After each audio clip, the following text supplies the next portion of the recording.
This is Zachary Bauer.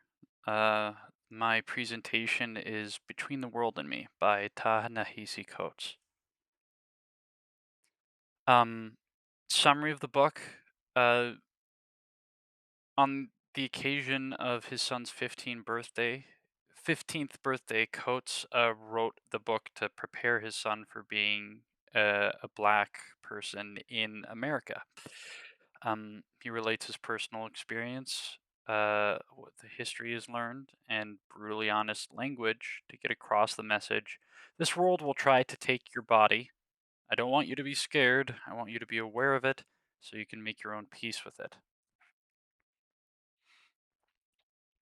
The first point, the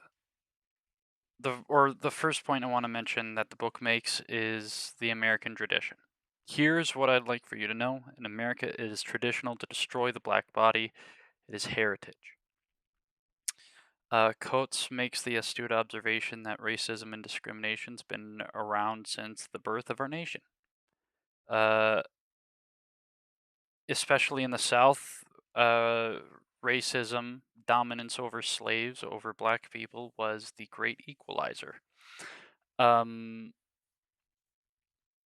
the right to break the black body as a meaning of their sacred equality. That is, and that right has always been given them meaning. A mountain is not a mountain if there's nothing below. Uh, and in the modern day, it's still going on. Enslavement doesn't literally mean slavery. It's really just the use of violence to maintain control.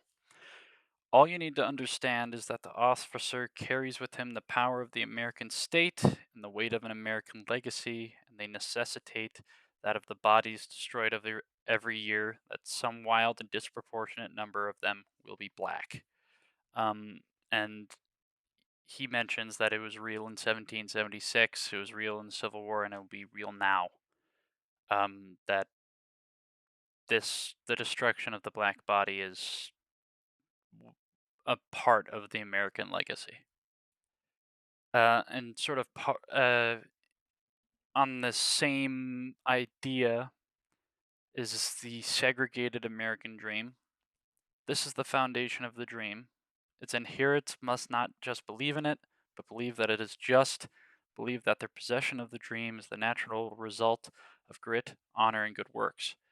But that's the problem: is that it's not the result of grit, honor, of good works, uh, because of the systems that have been built uh, by America. Not everyone has access to the American dream. Uh, but this has never been an option because the dream rests on our backs, the bedding made from our bodies. Uh, the ghettos that were formed as a result of this policy uh, created a place where children regularly fear for their bodies. Um, and instead of pursuing being surrounded by the American dream, they're surrounded by murder, knowing that uh, the author that put them in that situation was beyond them, and that the violence was a means to benefit someone else. And that kind of brings me on to the next point of reacting to powerlessness. His manner was like all the powerless black people I'd ever known, exaggerating their bodies to conceal a fundamental plunder that they could not prevent. Uh, Throughout the book, a lot of emphasis was placed on the control of one's own body, one's own situation, and lack of control. When Coates addresses threats to himself, he phrased it as lack of control over my body. Uh, Control of one's actions had particular emphasis because the situation they were in couldn't be controlled. It was particularly important to not hand over their own bodies or the bodies of their friends. Um, and it was near impossible to make the right choices, as not being violent enough could cost me my body, being too violent could cost me my body. Um, it just repeats consistently that really there isn't a lot of room for mistake. Uh, on top of that's why control of your own actions is so important. Another point is the fear uh, that the American system has put black folks in. My understanding of the universe was physical, and its moral arc bent toward chaos, then concluded in a box. Fear ruled everything around me. Fear was all that Coates saw, from the boys in his neighborhood to the music that he heard to his family.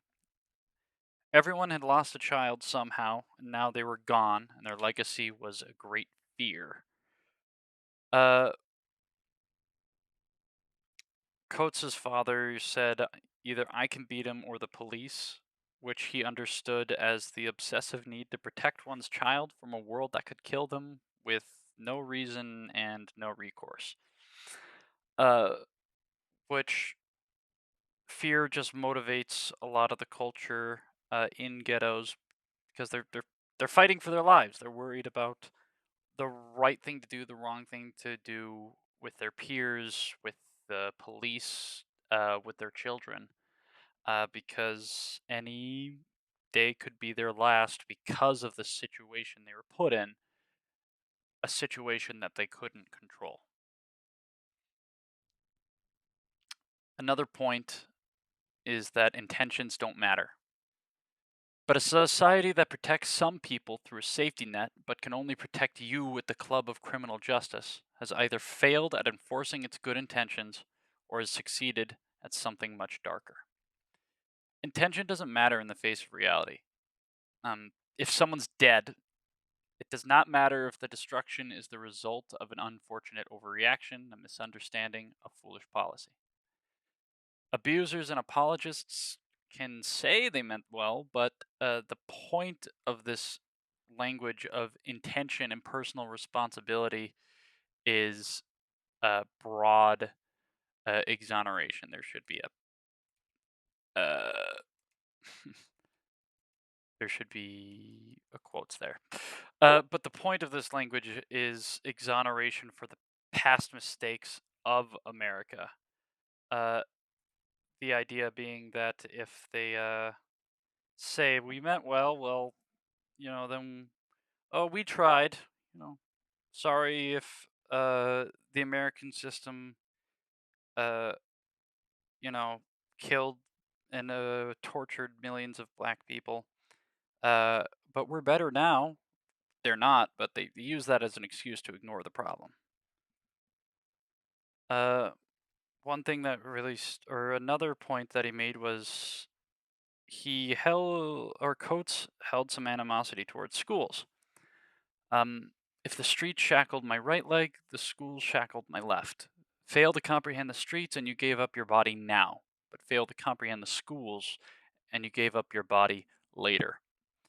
Um, even if the streets were dangerous, their schools rules made sense to Coates.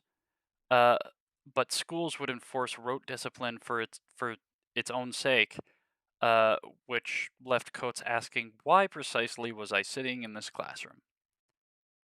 School wasn't presented to Coates as a place of high learning, but as a means of escape from death and penal warehousing. Um, in reality, it was reinforcing the current system. Walk in a single file, work quietly, pack an extra number 2 pencil. Make no mistakes. But you are human, and you will make mistakes. So the quote at the top is basically saying, uh, if you fail to comprehend the streets, then you'll get killed. But if you fail to comprehend the schools and the lessons of basically keep your head down and shut up, uh, then you'll get killed. So it really just reinforces the current system. So uh, the first interesting thing uh, when about this book when I was reading it, right, uh, is something that I sort of knew instinctually, was that the fact that racism is ugly and it's hard to look at, and it's the reason we have to look at it. I seem to remember, I can't say where, when, and when it was in Dr. Martin Luther King Jr.'s letters to Birmingham jail, but he mentions something similar to this, where it's the reason you have to look at it is because it's ugly. Um, Coates says, but all our phrasing, race relations, racial chasm, racial justice, racial profiling, white privilege, even white supremacy, serves to obscure that racism is a visceral experience, that it dislodges brains, blocks airways, rips muscle, extracts organs, cracks bones, breaks teeth. You must never look away from this. You must always remember that the sociology, the history, the economics, the graphs, the charts, the regressions all land with great violence upon the body.